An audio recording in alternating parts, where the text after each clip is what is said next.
नमस्कार दोस्तों, आज बात करेंगे एक इम्पॉर्टेंट डेवलपमेंट पर।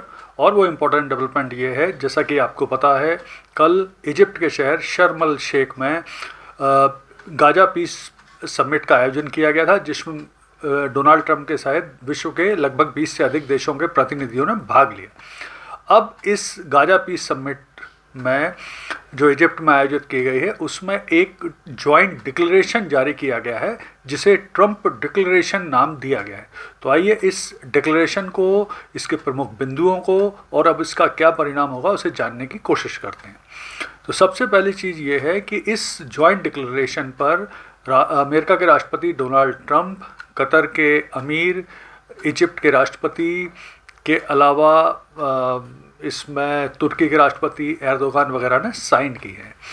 इसके प्रमुख बिंदुओं की अगर हम बात करें तो हम सबसे पहला इसमें जो प्रमुख बिंदु है वो ये है कि शांति और युद्ध विराम की प्रतिबद्धता के लिए जो संबंधित पक्ष हैं, यानी इजराइल है, हमास है, सऊदी अरब है, अरब के और देश हैं, इजिप्ट हैं, इन सबको धन्यवाद दिया गया है।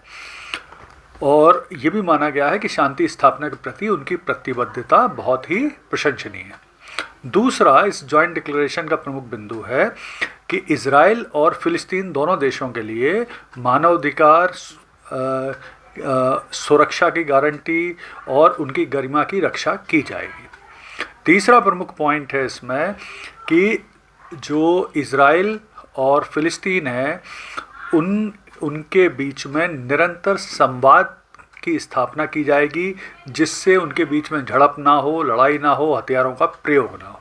अगला पॉइंट है इसका कि इसमें कट्टरता यानी एक्सट्रीमिज़म के खिलाफ संघर्ष किया जाएगा, कट्टरपंथ के खिलाफ, चरमपंथ के खिलाफ संघर्ष किया जाएगा और इसे ख़त्म करने के प्रयास होंगे। इसके अलावा फिर इसमें ये कहा गया है कि जो प्रमुख रूप से इजराइल और फिलिस्तीन में स्थित प्रमुख धार्मिक और सांस्कृतिक धरोहर हैं, विरासत हैं, उनकी रक्षा की जाएगी और साथ में उनके विकास करने के प्रयास होंगे। इसके अलावा इसमें अगला पॉइंट ये है कि स्थिरता के प्रयास होंगे दोनों देशों में और साथ में दोनों देशों के बीच में सहयोग भी बढ़ाया जाएगा। तो ये भी चीज़ एक की गई है कि दोनों देशों के लोगों के बीच में सहयोग बढ़ाने पर प्रयास होंगे, जिससे यहाँ पर शांति की स्थापना हो और विकास वगैरह हो सके। तो ये सब चीज़ें की गई हैं, जिसको ट्रंप डिक्लेरेशन कहा गया है। अब परेशानी ये है कि इसे कहा तो गया है कि ये जो गाजा पीस प्लान है, जो ट्रंप ने 20 पॉइंट का पीस प्लान दिया था, उसके फर्स्ट फेज़ है, लेकिन इसमें कुछ परेशानियां बताई गई हैं। जो प्रॉब्लम है वो देखते हैं। सबसे बड़ी चीज़ तो ये है कि इस ट्रंप जो डिक्लेरेशन है, इसे कहा जा रहा है कि ये पूरी तरह से प्रतीकात्मक है। इसमें मतलब कोई स्पष्ट घोषणा नहीं है, कोई वजनी घोषणा नहीं है, बड़ा प्रतीकात्मक तरीके से घोषणा की गई हैं।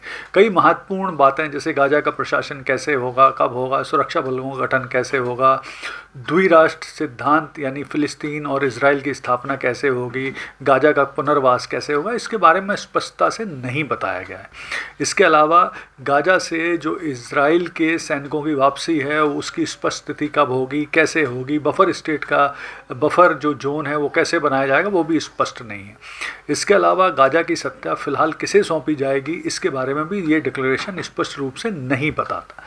फिर एक परेशानी ये है कि इस जो इजिप्ट में पीस समिट का आयोजन हुआ था, उसमें ना तो इजराइल ने भाग लिया, ना गाजा ने प्रत्यक्ष रूप से भाग लिया। हालांकि अप्रत्यक्ष रूप से दोनों ने अपनी बातें रखी हैं और उनके दूसरे प्रतिनिधियों के माध्यम से उनकी बात रखी गई। चूँकि उन्होंने स्पष्ट रूप से भाग नहीं लिया, तो उनकी जिम्मेदारी या उनकी जवाबदारी कैसे तय होगी, ये भी स्पष्ट नहीं है। इसके अलावा इस ट्रंप डिक्लेरेशन को किस रोड मैप के तहत, मतलब किन प्रोसेस के तहत लागू किया जाएगा, कैसे लागू किया जाएगा, ये भी स्पष्ट नहीं है। इसके अलावा एक और परेशानी है कि इस ट्रंप डिक्लेरेशन में अरब देशों की क्या भूमिका होगी, यूएनओ की क्या भूमिका होगी, नेटो की क्या भूमिका होगी, यूरोपियन यूनियन की क्या भूमिका होगी, ये देश सैन्य बल कैसे उपलब्ध कराएंगे, सैन्य बल कैसे काम करेगा, गाजा पुनर्वास कब से आरंभ होगा, कैसे आरंभ होगा, उसके लिए क्या योजना है, इन सब के बारे में स्पष्टता नहीं है। लेकिन अच्छी चीज़ क्या है कि कल 13 अक्टूबर को हमास ने इजराइल के 20 जो बंधक थे, हॉस्टेज, उन्हें रिलीज़ कर दिया है। बदले में इजराइल ने 1950 फ़िलिस्तीन के कैदियों को भी रिलीज़ कर दिया। इससे अच्छा माहौल बना, काफ़ी समय बाद दोनों देशों में जश्न का माहौल बना, शांति स्थापना हुई। तो इसमें ट्रंप डिक्लेरेशन में तो बहुत सारी अभी कमियां हैं, लेकिन एक चीज़ जो अच्छी है कि बात आरंभ हुई, देशों ने मिलके बात आरंभ करी, शुरुआत हुई। तो अगर आगे भी ये देश और ट्रंप, इज़राइल, हमास ईमानदारी से प्रयास करेंगे, नेक नियति से प्रयास करेंगे, तो निश्चित तौर पर आने वाले समय में गाज़ा में, फ़िलिस्तीन में, इज़राइल में, गल्फ़ क्षेत्र में और इस पूरे क्षेत्र के साथ साथ दुनिया में भी शांति स्थापना में एक महत्वपूर्ण कदम साबित होगा। धन्यवाद।